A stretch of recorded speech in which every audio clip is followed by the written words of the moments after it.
ಭಾಷಿಕ ಅಲ್ಪಸಂಖ್ಯಾತ ಆಯೋಗದ ಆದೇಶವನ್ನು ಜಾರಿಗೊಳಿಸಿ ಕನ್ನಡದೊಂದಿಗೆ ಮರಾಠಿ ಭಾಷೆಯಲ್ಲಿಯೂ ಸರ್ಕಾರಿ ದಾಖಲಾತಿಗಳನ್ನು ನೀಡಬೇಕೆಂದು ಒತ್ತಾಯಿಸಿ ಪೂಂಡ ಎಂಇಎಸ್ ಮುಖಂಡರು ಸಂಸದ ಜಗದೀಶ್ ಶೆಟ್ಟರ್ಗೆ ಮನವಿ ಸಲ್ಲಿಸಿದರು.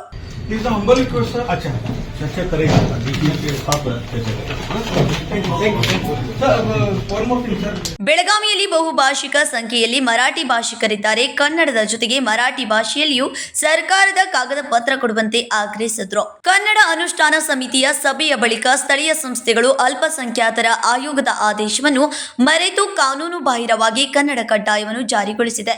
ಕಾನೂನು ಬಾಹಿರ ಆದೇಶ ಜಾರಿಗೊಳಿಸುತ್ತಿರುವ ಬೆಳಗಾವಿ ಮಹಾನಗರ ಪಾಲಿಕೆ ಆಯುಕ್ತರ ವಿರುದ್ಧ जिल्हाधिकारीಗಳು ಕ್ರಮ ಕೈಗೊಳ್ಳಬೇಕೆಂದು ಒತ್ತಾಯಿಸಿದರು.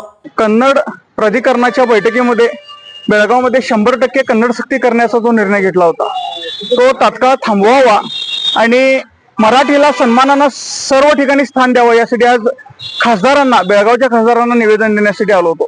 आज अचानक दुपारी निरोप आल्यामुळे गडबडीत आम्ही येऊन हे निवेदन आज दिलेलं आहे. त्यांना आम्ही सांगितलेलं आहे की तुम्ही ज्या मतदारसंघामध्ये निवडणूक लढवली, तुम्ही ज्या मतदारसंघामध्ये प्रचार केला त्या मतदारसंघामध्ये बहुसंख्य मराठी भाषिक राहतात, त्याचा तुम्हाला अनुभव आला असेल. त्यामुळे त्यांचा विचार करून तुम्ही ही कन्नड सक्ती थांबवावी आणि किमान 865 गावांना या सक्तीतून वगळावं अशी विनंती आम्ही त्यांना केलेली आहे.